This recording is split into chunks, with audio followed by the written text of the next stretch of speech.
All right.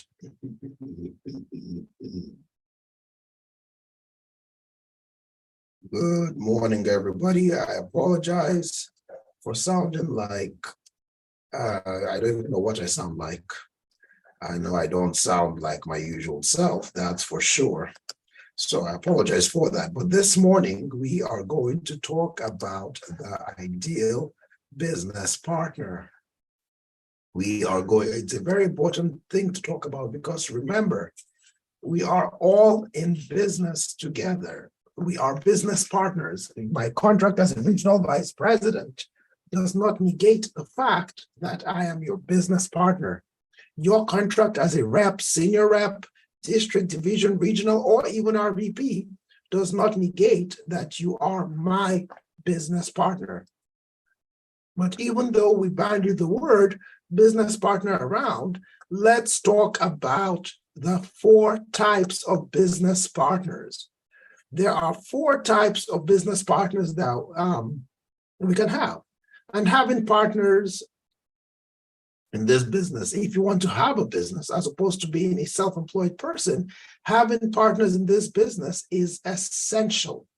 Understanding the different types of business partners we encounter as we go along a journey is also essential. Now, you can choose to call your business partners teammates, you can choose to call them recruits, you can choose to call them whatever you want, but ultimately, we're all business partners.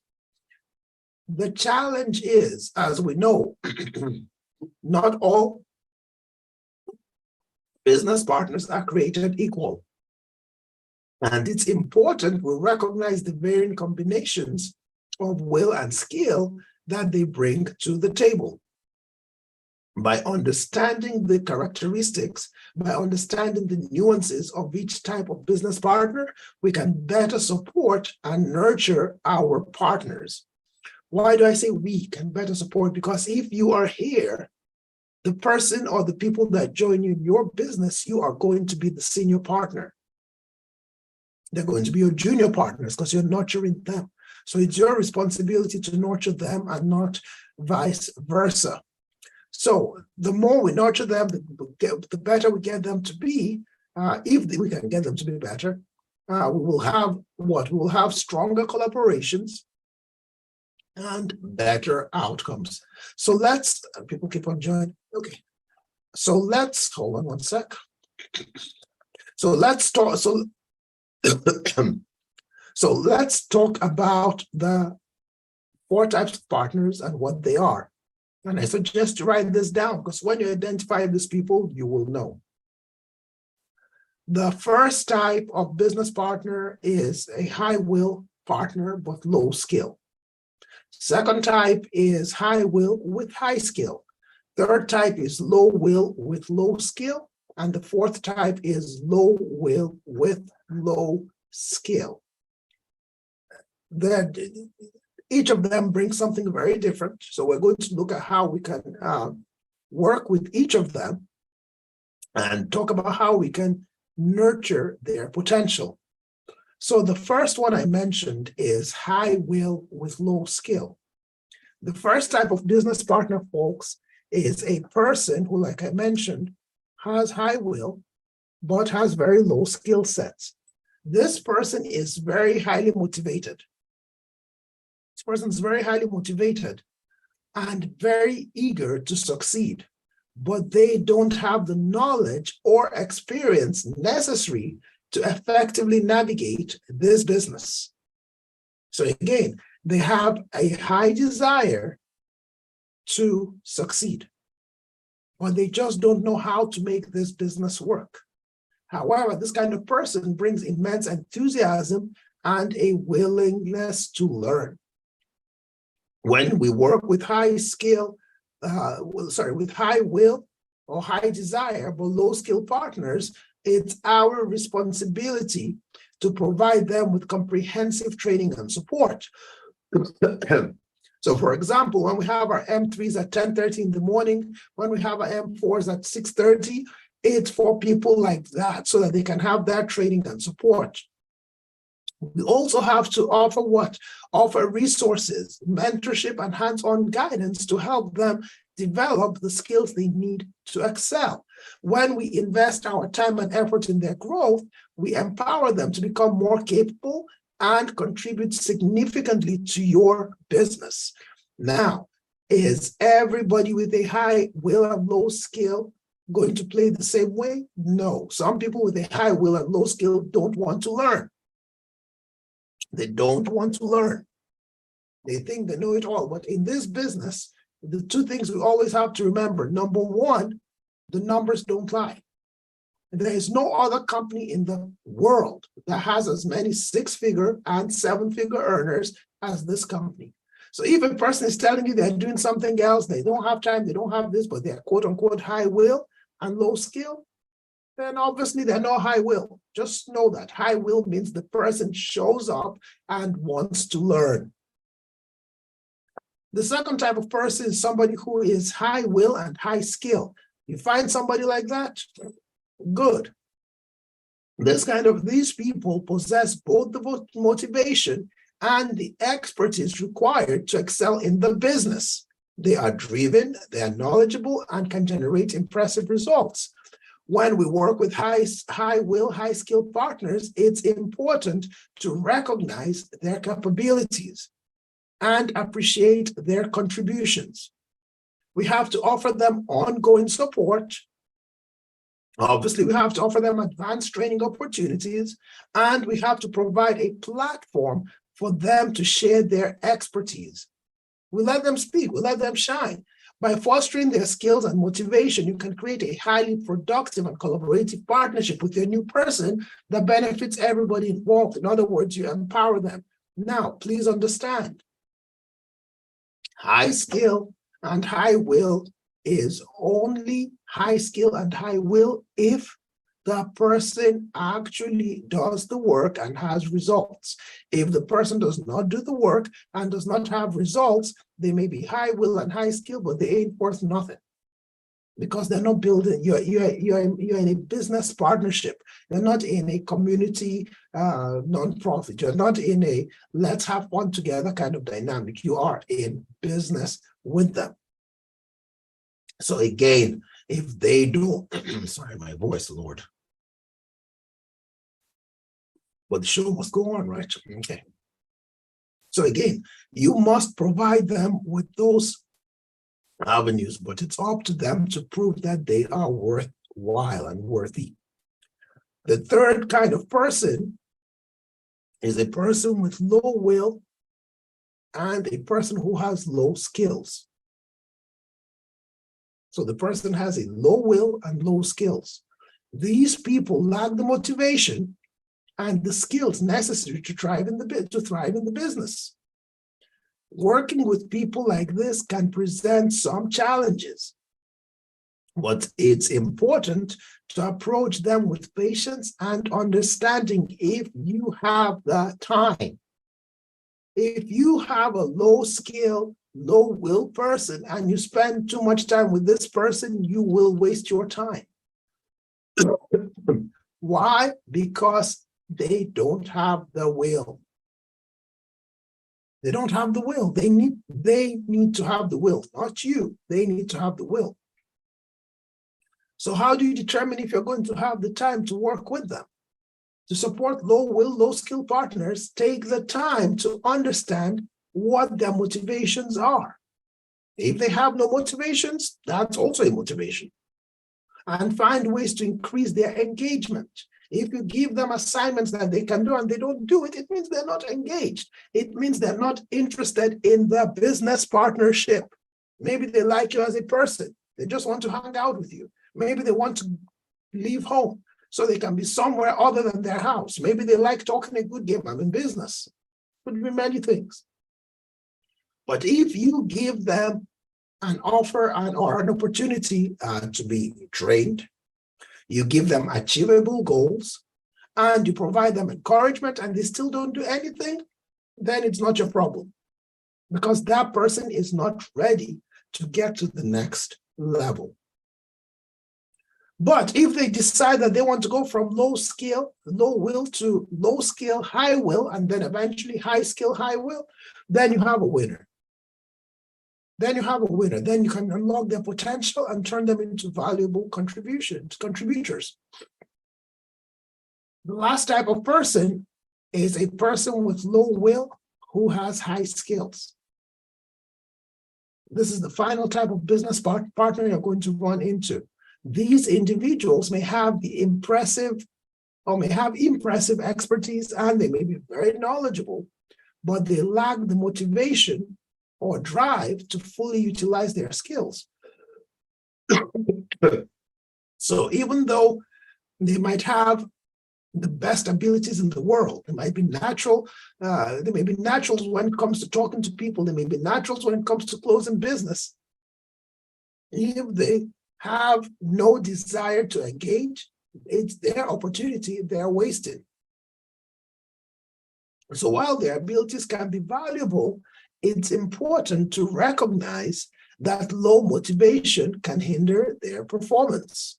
So when we work with low skill, when we work with low will, high skill partners, we have to focus on finding their driving factors and aligning their goals with the overall vision of the business.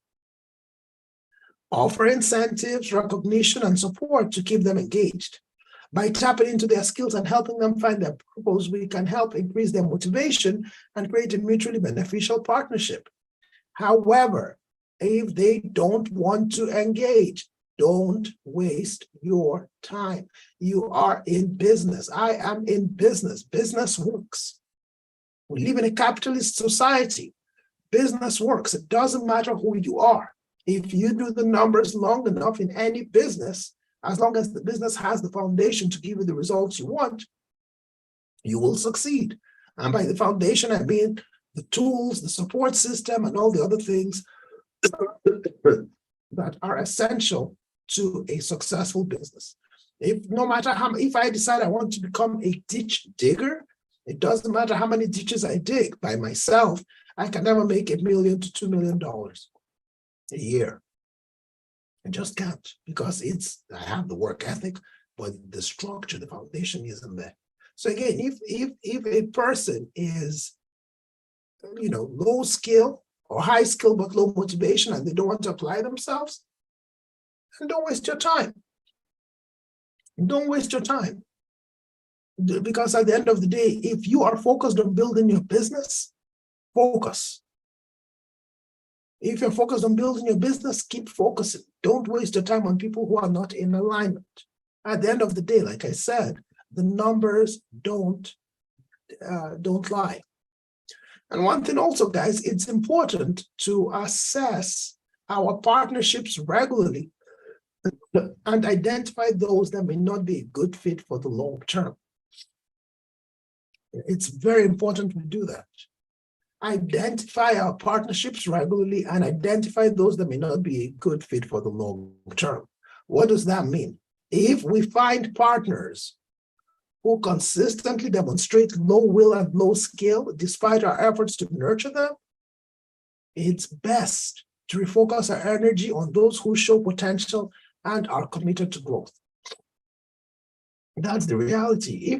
If I have a pet cat, I know that cat can never become a lion, even if I spend the next 5 years nurturing that cat. So I won't waste my time. Same concept. So again, guys, in conclusion, building a successful organization requires a mix of partners with different levels of will and skill. Ultimately, our goal as a leadership organization is to take our low-skill people and make them highly skilled. Hopefully, our low-skill people have high will from the beginning. Hopefully, our low-skill people have a high will from the beginning. If they don't, that's a more difficult challenge. But our goal is to take our low-skill people and develop them to high-skilled people. And hopefully, our people have that high will. And again, what is high will in this business? High will in this business is having freedom. I talk to people all the time and they're like, yeah, I have 16 businesses going. Okay, and how much do you make? Okay, I have 7 things happening. I'm too busy. Okay, like I spoke to someone the other day. Yeah, I have other things going. Okay, what's the other thing you have going? Will that other thing pay you $2,000 to $4,000 each week part-time? No. So why wouldn't you give your energy here so you can learn and better yourself? But that's a low-will person. That's a low-will person. We are not looking for those people. We'll give them a shot and we'll encourage them, but those are not the people we're looking for. We're looking for high-skill, high-will people. But we will take high-will, low-skill people and nurture them. We will gladly do that all day, every day. So remember, as a leader, because if you are building a business, which you are, if you are on this call, you are a leader because you want people to follow you. Your role is to inspire, guide, support, mentor your partners. It doesn't mean you should try and say, do your own thing. No, become an RVP first. Become an RVP first. But when you start with whomever you have, and you at least mentor them to your level. And your level should be such that if they do the same thing you're doing, you will have success. By recognizing the people you're working with, when you recognize their individual strengths and you recognize their weaknesses and you provide the necessary tools for their development, you can build a team of empowered and successful people. Of course, embrace the diversity of your partners, nurture their growth, and together you will achieve extraordinary results. Does anybody have any questions? No questions from anybody? Okay, so let's talk about how we can nurture high-will people. Let's talk about that, because again, there's a skill to it. How do we do it? Very simple. So let's start at the very beginning. When we have high-skill people, or high-will people rather, what we have to do, when they have low skills especially, we have to get them to the point where they have high skills. So what is a high-will person? A high-will person is a person who has a strong drive, a person who is self-motivated, and a person who is enthusiastic.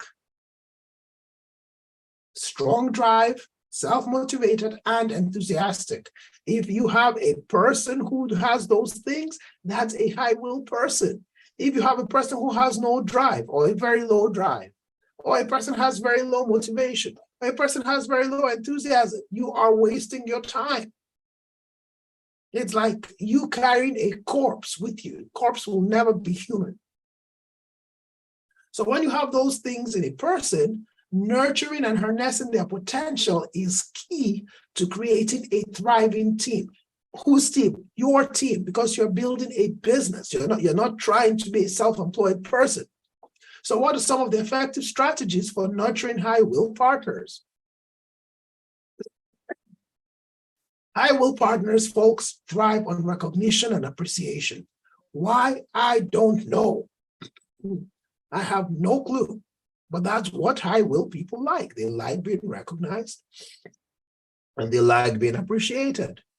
So you want to acknowledge their efforts, you want to acknowledge their achievements, you want to acknowledge their contributions.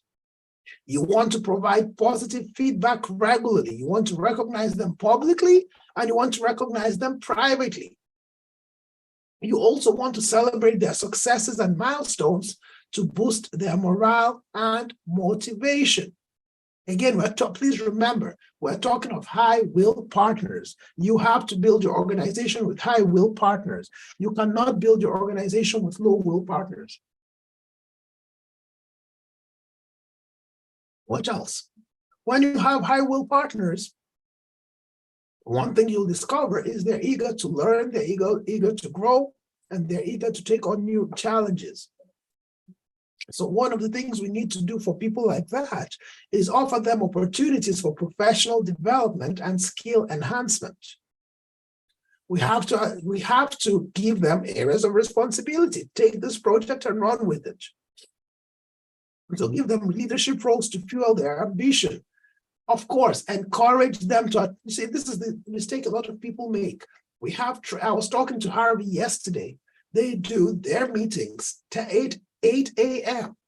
to 10 a.m. every day, Monday through Friday. And then they do training 7 to 9 on Tuesday. But 8 to 10 Monday through Friday, they do 2 hours of training. We don't do that. We do 30 minutes in the morning, 30 minutes in the evening, and yet we still have people who don't show up. Harry has 70 to 100 people showing up, and he's promoting VPs and they're making money. Harvey used to chase us last year. We were number 1. So we need to get back to that, but the way we get back to that is by doing the work. And one of the ways to do that is to show up, to training sessions, because I will never, ever, ever, ever show up to one of these things to waste anybody's time. I study, I read, I enhance myself all the time, and I do that just so I can share back, give back to all of you, so you can take advantage and do the exact same, and apply the exact same things to your lives. You guys listen? Some do, some don't. What else? You want to foster collaboration and engagement with your high-will people. Create an environment that encourages collaboration and teamwork. It's called the mastermind. It's called the mastermind. The whole point of our meetings here isn't for me to be talking all the time. I want us to get back to a point where you guys actually have something to contribute. Why? Because you're getting results. Where you're shining because you have results. Not where you're talking just because you're here. We don't need that. We need you guys to start winning and start thriving so we have a collaborative business. The best type of business is a collaborative business. So again, and I've said this to you guys numerous times, no matter where you are in the business, you must have regular meetings with your team. Don't say to yourself, well, my teammates are useless. Yes, they may be useless, but so were you at some point. But if you had a high will and your useless teammates don't have a high will, bring them around because they might lead you to a high will person. Not saying they will, they might. But have meetings all the time with your team. When I started in this business, and I've told you guys this story many times, when I started in this business, I had meetings with my small group of people pretty much every day. And this was before Zoom.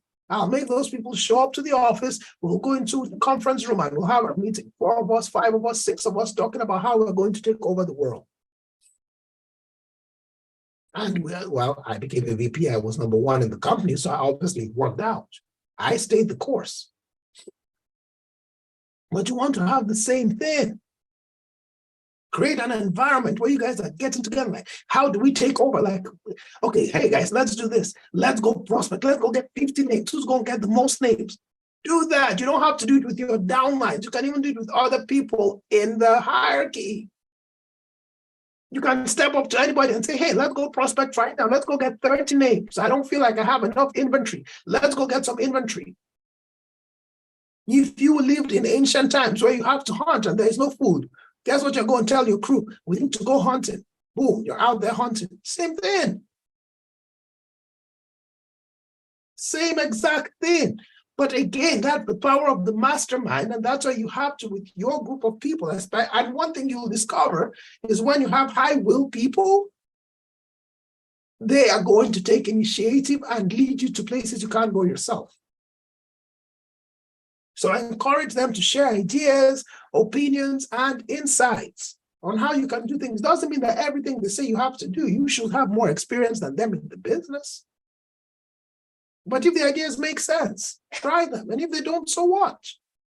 Try them still if you have nothing else you're doing.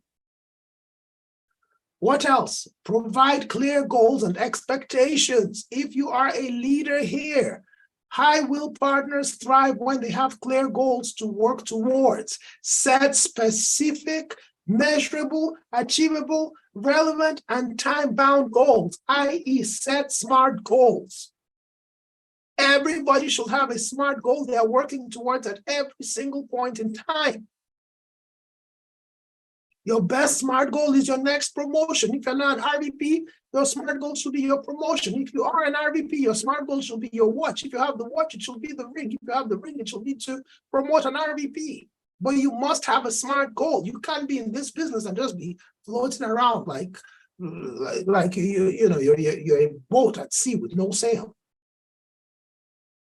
Clearly communicate expectations and performance standards. Provide regular feedback and guidance to help those people on your team stay on course. Cultivate a positive and supportive culture. You want to foster a positive work culture that promotes trust, respect, and open communications with your people. Like with me, I'm accessible to everybody. There's no pecking order. People who are on a high level, encourage them to support each other. Some of you who are leaders here, I ask you to talk to other people. Do the same with your people. When you have issues, resolve them very quickly. What else? And this is important. If you are a leader, and you are a leader because you're on this call, and you are building a business, you have to understand that you have to be a mentor and a role model for your high-will partners. You must lead by example, demonstrating passion, dedication, and integrity. If you are not a role model to your people, one of two things will happen. One, they will quit. Two, they'll bypass you. And either one is not fun. Nobody wants that. But you have to be a role model. So if people quit, let them say, yeah, he works too hard. Yeah, she works too hard. Yeah, he's on. Because think of it this way, guys, as partners, and I said, we are partners. That not all of you here are my business partners, and I am your business partner. So we're business partners to each other. None of you here can say that I don't demonstrate passion and dedication to the business, to our business relationship. Nobody here can say, yeah, coach, nah, he's not passionate about this business. He's not dedicated to this business. But if you can't say that about me, and we are business partners, why should I have to say that about you? It doesn't make sense. We are business partners. So you have to be the same way to your people. Your people should always be able to say he or she leads by example. They're always in the office first, or they're always on point first. They're passionate, they're dedicated, and they are on it. And what do? You provide guidance, you provide advice, and so we provide support to your people. Because they're counting on you. You have to be the high-will person in that relationship. And what do? You share your own experiences and lessons learned to inspire and motivate your people. And you replicate. And before you know it, you look to the left, you look to the right, and you have an organization. We've done it before. We had the #1 office in the company last year. It's not difficult to get back on track if you desire to get back on track as an individual. We've shifted our business model from being in person to being virtual. Yes, I understand that. For some people, that's challenging. But so what? Businesses change all the time. Primerica, for those of you who don't know, used to be the American Can Company. The company named Primerica was once a company called the American Can Company. They bought A.L. Williams and changed the name to Primerica.